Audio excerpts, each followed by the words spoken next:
Glass shadows are the most enigmatic creatures in the world of visual arts. Not a single artist paints them the way they actually look. Even Caravaggio, the master of light and shadow himself, he painted this beautiful glass in his Bacchus, but he totally forgot to paint its shadow. My theory is that many of those artists who painted still lifes with glasses and bottles, they were dealing with a drinking problem, Caravaggio included. Okay, there are exceptions, but they only prove the rule. But the truth is, if you know how to paint and draw glass shadows, you're basically a god of painting. And today I'll show you how to achieve that god tier level. A few weeks ago, I said hyperrealism is basically printing, and you had opinions. Some of you defended hyperrealism in the comments, and you know what? The debate was incredible. So today I'm making another claim. I'm saying glass shadows are the ultimate test for your artistic mastery. Let's see if you'll agree with me. So why are glass shadows so incredibly complicated, almost impossible? Let me show you what most artists do. This is what we see in 99% of paintings. The shadow looks like it belongs to a rock, not glass. It's completely dark, not transparent, and with very hard edges. But when you actually look at the real glass object, the shadow is completely different. You know what's funny? When we paint or draw a glass object, we spend literally hours on the object itself with reflections, transparency, and everything about it. But we totally forget about shadows. And when it comes to shadows, they look like they belong to a rock.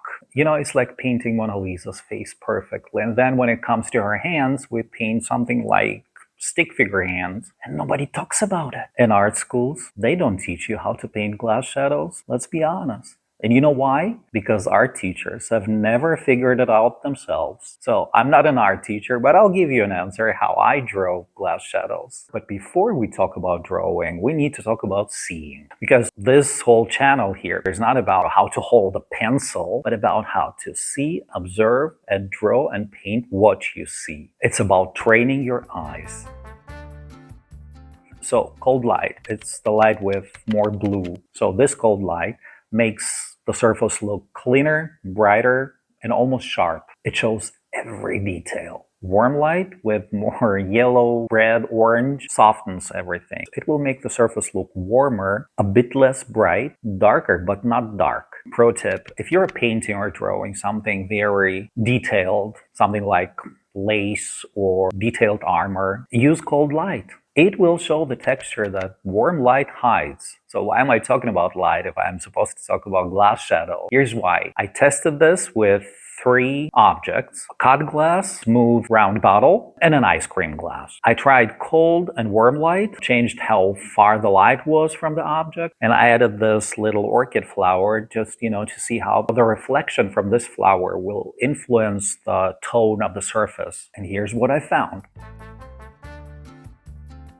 First, cold light makes the surface lighter, yes, but more important, it makes the reflections from glass much stronger. Second, a light object in your setup throws bright reflections onto the surface and makes everything much lighter. This is huge for controlling your values. Third, the higher the light from your object, the shorter the shadow, and the brighter the reflections from glass. Fourth, the highlights on glass are your lightest light. And if you're working in color, then they will go from white-red to white-blue, depending on the light. But here's the most important thing. The darkest dark is not on the shadow.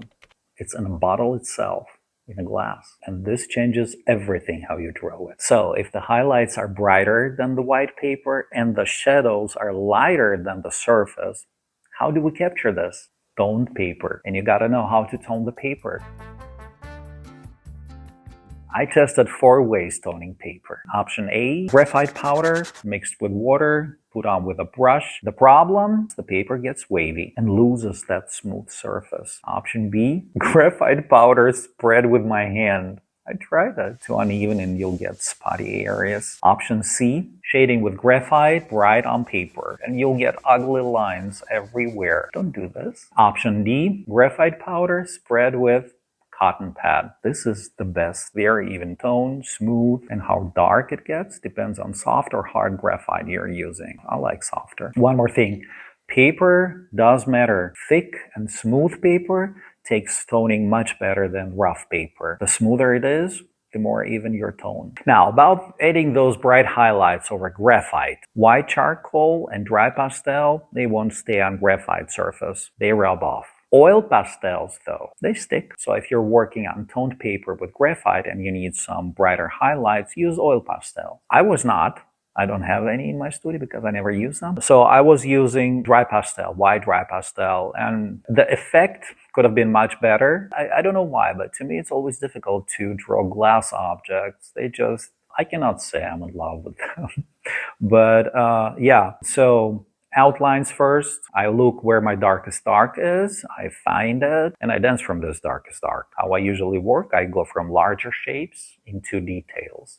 So first, I try to cover the whole surface with my large shapes, and the next phase will be details. And this is how I also paint. I do not paint starting with one eye or with a nose or with something. I need the whole canvas covered. I just don't understand artists who start with an eye and everything around is just primed canvases. Everything's yellow, but the eye is already there.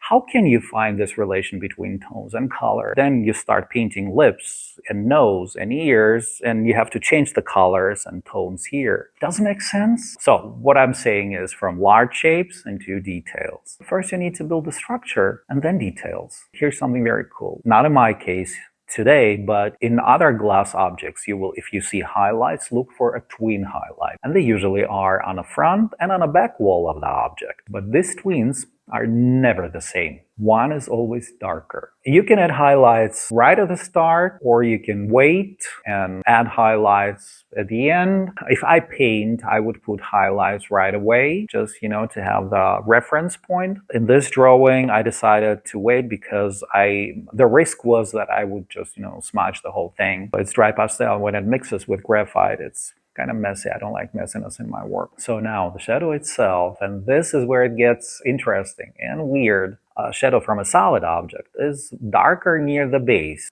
and then slowly getting lighter as it moves away from the object. With lighter edges, remember the video about the reflection in shadow? And the shadow from glass, darker at the edges.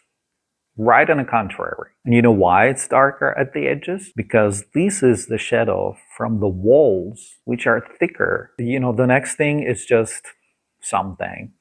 The shadow near the object, where the object touches the surface, can be actually lighter than everything else. First, you outline the shadow, then again, map the larger shapes. And actually, in this drawing today, I draw with my eraser a lot. The paper is already toned. This is my mid-tone, so I have to get rid of that grayness and make the spots much lighter. Very easy. Yeah, and most important is don't make sharp edges. Never. And the shadows, especially in a glass shadow, the glass shadows are always soft and floating. Now, here's my secret. Forget that you're drawing glass. Draw the shapes of light and shadow you see, and draw not what you know about glass, but what you actually see. And this will stop you from drawing your ideas instead of what's really there. Now, I wanted to show you how Baroque masters handled glass shadows, but I couldn't find any. Yeah, honestly, I had hard times finding good examples. Even Caravaggio. His Bacchus is holding a glass, but I couldn't find the shadow. This Peter Clash painting from 1640 is probably one of the clearest examples I could find. You can see the glass making a faint, delicate shadow. So anyway, if you can master the glass shadow, you are in a top 1% of artists. Not because it's impossible to paint or draw, but because 99% of artists will give up or paint this shadow wrong. I have this painting here, and this was my exercise at the art school. I painted the glass. I don't have the shadow. Who would want to paint glass? Glass is beautiful, yes, but it's so artificial. And if you're an artist, tell me, have you ever avoided painting or drawing glass like I did? Oh, it was horrible. Really. And I'm pretty sure you also have your horror stories if you're an artist. Please leave a comment below and let me know your stories. And if you're just learning, drawing or painting glass shadows, let me know how it goes. Oh, and I forgot to show you my masterpiece. You know what I think? That no matter how bad you think your drawing or painting is, frame it. And then you look at it when it's framed and you look at it with different eyes. I think there is magic in framing, really. Even this exercise can look beautiful when framed. Yeah, and if you found this video useful, I would invite you to subscribe to learn more techniques that separate gods from mortals. Now go draw or paint something and tell the world that you've achieved this god tier level. I'm Dimitri Ross, and I will see you in the next one. Ciao, ciao!